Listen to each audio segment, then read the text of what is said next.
Kim Snit Kim Snit Kim Snit កាលពី3ឆ្នាំមុនខ្ញុំបានមកទីនេះតែម្នាក់ឯងដោយសារសុបិនមួយនៅពេលនោះវាមានចិនជិនគឺគ្មានអ្នកណាទៅមកមានតែធូលីនិងស្ងៀមស្ងាត់ហើយគ្មានជីវិតសោះអ្នកបម្រើក្នុងវិមានទាំងអស់គឺខ្ជិលក្មេងប្រុសនិងក្មេងស្រីបម្រើក៏ខ្ជិលដែរមានស្ត្រីចាស់លោភលន់ចាប់យករបស់របរទៅលក់ទៀតចៅហ្វាយចិនដេកលើគ្រែមិនអាចថែខ្លួនឯងបានសូម្បីតែក្មេងស្រីបម្រើក៏មិនព្រមចូលទៅជិតដែរខ្ញុំម្នាក់ឯងដែលបានត្រូវវិមានចិននេះតើអ្នកនិយាយពីរឿងទាំងនេះធ្វើអ្វី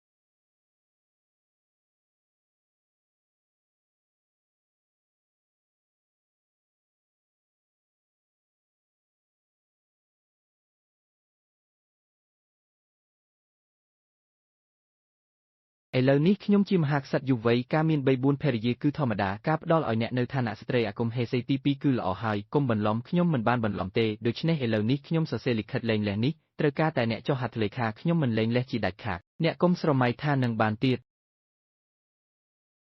នេះមិនមែនជាការពិភាក្សាទេគឺជាការចម្រុបដំណឹងអ្នកខ្ញុំធ្លាប់គិតថាទោះបីអ្នកកើតមកក្នុងត្រកូលទាបក៏ដោយតែអ្នកចេះដឹងនិងមានសីលធម៌មិនដឹងថាអ្នកក៏ដូចនឹងស្ត្រីឈ្នានីសចំណែនដែលចូលចិត្តប្រកួតប្រជែងនោះដែរ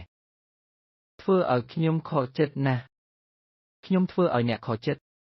អ្នកដែលភេលជនៅគុណនិងគ្មានសេចធម៌គឺអ្នកដែលខូចកិច្ចសន្យាក៏អ្នកដែរខ្ញុំមិនទាន់បានរិះគន់អ្នកទេអ្នកវិញទៅចោទប្រកាន់មុនតែពេលនោះអ្នកជួយសង្គ្រោះខ្ញុំតើមិនមែនដើម្បីចង់ក្លាយជាមហេសីមហាក្សត្រយុវវ័យទេខ្ញុំមិនដែលគិតថាចង់ក្លាយជាមហេសីមហាក្សត្រយុវវ័យរបស់អ្នកទេប្រសិនបើអ្នកមិនបានបង្ហាញនៅឆន្ទៈដ៏មាំមួនមិនអាចបំបែកបាននៅចំពោះមុខព្រះមហាក្សត្រទេប្រសិនបើអ្នកមិនបានសន្យាថានឹងមិនធ្វើឲ្យខ្ញុំខកចិត្តក្នុងជីវិតនេះទេប្រសិនបើអ្នកមិនបាននិយាយដោយផ្ទាល់មាត់ថាមួយជីវិតមួយកាលកំណត់ប្តីម្នាក់ប្រពន្ធម្នាក់មិនយកស្រីស្នំជាដាច់ខាតទេខ្ញុំនឹងមិនយល់ព្រមរៀបការជាមួយអ្នកឡើយឥឡូវនេះខ្ញុំជាមហាក្សត្របុត្រការមានប្រពន្ធច្រើនអ្នកគឺជារឿងធម្មតាតាំងពីអ្នកយកការមានប្រពន្ធច្រើនអ្នកមកធ្វើជាហេតុផលហេតុអ្វីបានជាអ្នកសន្យារឿងដែលអ្នកមិនអាចធ្វើបាននៅពេលមុនខ្ញុំ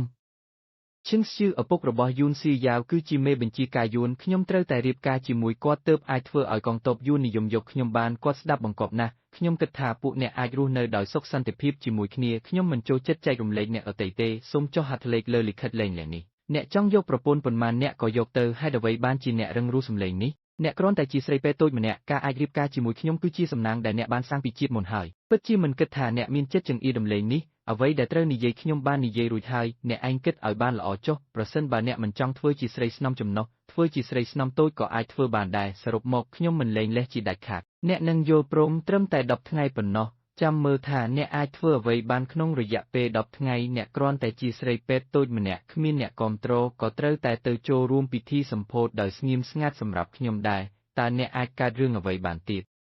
សម្ដេចព្រះក្ត្រីធំកម្លាំងពលតម្លៃបានកើនឡើងយ៉ាងច្រើនខ្ញុំបានប្រុងប្រយ័ត្នលុបបំបាត់ដង្ហើមយ៉ាងពេញទំហឹងលោកសែនមកលេងសើចជាមួយនាងទៀតឬ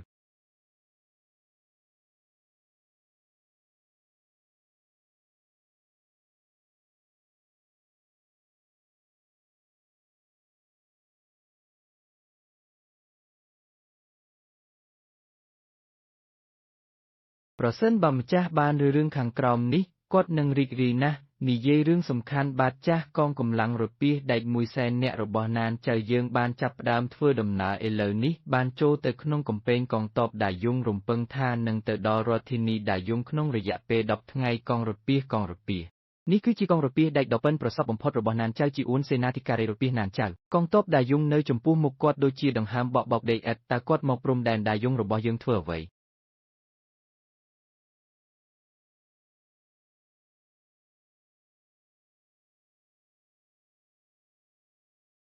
សម្ដេចព្រះក្ត្រីធំឈិងហួងនាងគឺជាស្ត្រីដ៏អស្ចារ្យរឿងល្ខោនលេខ1របស់ចុងយួនតើនាងមករដ្ឋធានីរបស់យើងធ្វើអ្វីអ្នកណាហ៊ានបណ្ដេញសម្ដេចព្រះក្ត្រីធំពួកអ្នកត្រូវតែបើកទ្វារក្រុងភ្លាមប្រទេសទាំងពីរអាចជៀសវាងការប្រយុទ្ធបើមិនដូច្នេះទេពួកយើងនឹងវាយចូលរដ្ឋធានី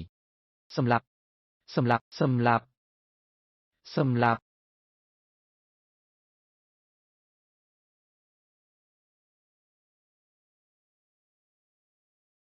ផ្លាស់ប្ដូរយកមេដាយមាសដែលព្រះមហាក្សត្របានប្រទានជាកិត្តិយសយោធាបញ្ជូនកងទ័ពមួយគ្រួសារចូលព្រះបរមរាជវាំងផ្លាស់ប្ដូរអាវុធតែមិនផ្លាស់ប្ដូរមនុស្សលោកខបតីហែងសេនាអង្គរបស់ណានចៅជីសត្វឥន្ទ្រីនាំមកដោយកងទ័ពដំរីដែក100,000នាក់បានចូលកាន់ទ្វារដំណើរត្រង់ចូលមកកំពុងចូលមកដល់ជិតរាជធានីតែមួយគត់យោពង សម្ដេចក្រោយពី10ថ្ងៃទៀតកងទ័ពជីយ័ននឹងឡោមព័ទ្ធរាជធានីតាយុងពេលជាមួយគ្នានេះខ្ញុំបានបង្រួបបង្រួមកម្លាំងទាំងអស់នៅក្នុងប្រទេសយុងរងចាំតែសម្ដេចបញ្ជាប៉ុណ្ណោះប្រាប់ទៅការផ្គត់ផ្គង់ស្បៀងនិងសម្ភារៈដល់តាយុងអាចបញ្ឈប់បានទាំងអស់ក្រោយពី10ថ្ងៃយើងនឹងត្រឡប់ទៅណានចៅជាមួយគ្នាយល់ព្រមអាក្រក់ហើយនាងយួនស៊ូយ៉ាវបានរត់ទៅកាន់ព្រះលានមាសដើម្បីប្តឹងដោយនិយាយថាសម្ដេចបានអនុញ្ញាតឲ្យខ្ញុំបម្រើធ្វើរបួសព្រះមហាក្សត្រទ្រង់បានស្ដាប់អញ្ជើញសម្ដេចចូលព្រះបរមរាជវាំងព្រះមហាក្សត្រនាងសៀវបានអនុញ្ញាតឲ្យខ្ញុំបម្រើវីប្រហាសរីបម្រើរបស់ប្អូនស្រីខ្ញុំក្នុងការយល់ឃើញរបស់កងរាជអាវុធហត្ថយួនរបស់ខ្ញុំនេះគឺជាការដែលអាគមហេសេរងបានវីសម្ដេចព្រះអង្គម្ចាស់ក្ត្រីសូមព្រះមហាក្សត្រទ្រង់ធ្វើការវិនិច្ឆ័យដោយយុត្តិធម៌ព្រះមហាក្សត្រព្រះមេដាស្រីបម្រើគ្មានទីពឹងរបស់ខ្ញុំត្រូវបានវាយរហូតដល់មិនអាចក្រោកពីគ្រែបាននាងសៀវពិតជាបានអនុញ្ញាតឲ្យមនុស្សក្រោមបង្គាប់បែបនេះឬស៊ីថងរឿងនេះជារឿងសាធារណៈអ្នកទទួលខុសត្រូវដោះស្រាយដូច្នេះស្រីបម្រើឆាងត្រូវវីដំដល់ស្លាប់ព្រះមហេសីសៀវគ្រប់គ្រងមនុស្សក្រោមបង្គាប់មិនបានល្អមិនចេះពីពាក្យសម្ដីសូមឲ្យនាងចូលមកក្នុងព្រះលានដើម្បីសុំទោសព្រះមហេសីព្រះអង្គម្ចាស់ក្ត្រីព្រះមេដាកូនបានដាក់ទណ្ឌកម្មឈៀងស៊ូរួចហើយសម្ដេចព្រះអង្គម្ចាស់ក្ត្រីឥឡូវនេះសម្ដេចជាអ្នកស្នងរាជនៅក្នុងព្រះរាជវាំងគួរតែមានការគោរពឋានៈខ្ពស់ទាបដើម្បីអាចគ្រប់គ្រងបានកងរាជអាវុធហត្ថយួនរបស់ខ្ញុំបានឃើញទាំងអស់គ្នាសម្ដេចព្រះអង្គម្ចាស់ក្ត្រីអ្នកដែលឈរជើងនៅមុខ